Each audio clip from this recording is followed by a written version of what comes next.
બુદ્ધ હોય કષ્ટ ન વ્યાપે કોઈ પણ પ્રકારનો શબ્દ વાપર્યો છે ઈશ્વરદાસજીએ, કષ્ટ ન વ્યાપે કોઈ, તમને કોઈ કષ્ટ વ્યાપશે જ નહીં. અને હરિરસ શુદ્ધ બુદ્ધ હોય રહે સકલ નર કોઈ. આમાં આ બિન સાંપ્રદાયિક ગ્રંથ છે સાહેબ. હું આજ ફરીને જાહેરમાં કહું છું, જેમ જૈનોનો જે નવકાર મંત્ર જૈનોએ જે અપનાવ્યો છે ને, ઓમ નમો હરિહંતાણમ, ઓમ નમો સિદ્ધાણમ, ઓમ નમો હૈર્યાણમ, ઓમ નમો વિદ્યાયાણમ, ઓમ નમો સાવણમ, એસો પંચ નમોકારો સબે પાવ ફણાસણો તો મંગળાણમ ચ સબેસુ પટવમ હવિયમ મંગલમ. ઓમ નમો હરિહંતાણમ. કામ ક્રોધ લોભ મોહ મદ કોનામાં નથી? બધામાં છે. એને મારે ને હરિનામ દુશ્મન, હરિનામ દુશ્મન. ઓમ નમો હરિહંતાણમ. તમે એને હણો, મારવાની વાત નથી કરી સાહેબ, કારણ કે એ અહિંસાનો સંપ્રદાય છે. એટલા માટે જૈન સંપ્રદાય અહિંસાનો છે, એટલે હણવાની વાત કરે, મારવાની વાત ન કરે. એટલે એને કીધું ઓમ નમો હરિહંતાણમ, ઓમ નમો સિદ્ધાણમ. તમે તમારા અંદર રહેલા જ્યારે દુશ્મનોને મારો ને, એટલે તમે આપોઆપ સિદ્ધ છો ને છો જ, બીજું કાંઈ કરવાની જરૂર નથી.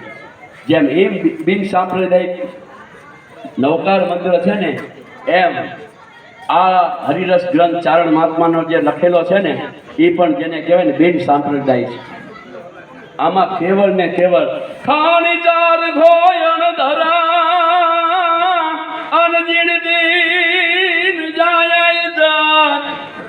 એ ફરા એ ચાર પ્રકારની જે ખાણ, જે ખાણ ચાર બનાવીને જરાયું, સ્વેદજ, ઉદ્ભિદ અને અંડર, આજે ચાર ખાણ બનાવીને મને છાય બીજ ચલાવણ મૂળ ઠવે ચરવે ચર સૂક્ષ્મ થૂર વિરાટ સમાન નિપાવીએ વ્રખ દુહ ફળ જણ કિયા સુખ દુઃખ એ નિપાવીએ રૂપ ઉભે નર નારી વધારીએ જગ તણો વિસ્તાર.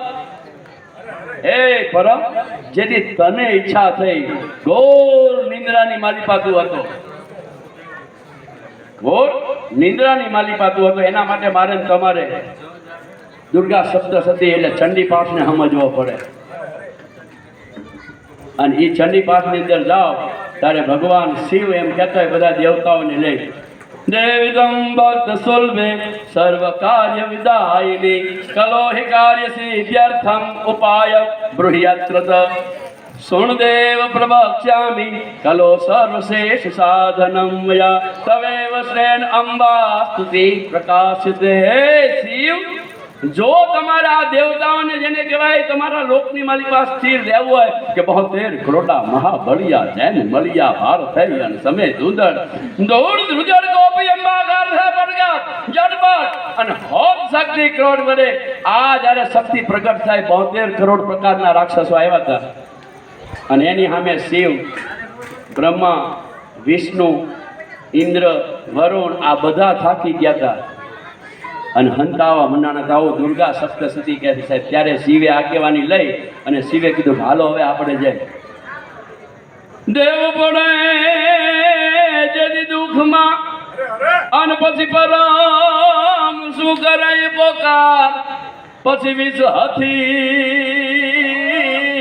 હતી બાગેશ્વરી એવો તો સરજત રૂપ સાકાર, સરજત રૂપ અનુપ સાકાર પ્રચંડ ભૂકાન લગે પુકાર દેવાધિય દૈતન જાણય દે પરમ ભવયાન પતંગ પ્રકાશ ઉતાર નહીં ચંદ મરુત ઉતાર. એક એવો સમય આવી ગયો, હોતા નહીં ચંદ મરુત ઉતાર. 49 માંથી એક પણ વાયુ જેને કહેવાય ને હલી નહોતો હતો. મારી તારા ભેળી જે એ હાલે રે વ્યોમ વાવડો. એ મહા આ 49 વાયુની કોઈ એવી હેસિયત નથી, એવી કોઈ તાકાત નથી. તું ખાલી જે બે છૂટા છે ને, 4 છેડા છૂટા મૂકી દે ને, એને આમ કે ભેગા કરીને ને ઈ જે ઝપટ લાગે ને, ઈ ઝપટમાંથી જેને કહેવાય ને 49 વાયુ સર્જન થાય.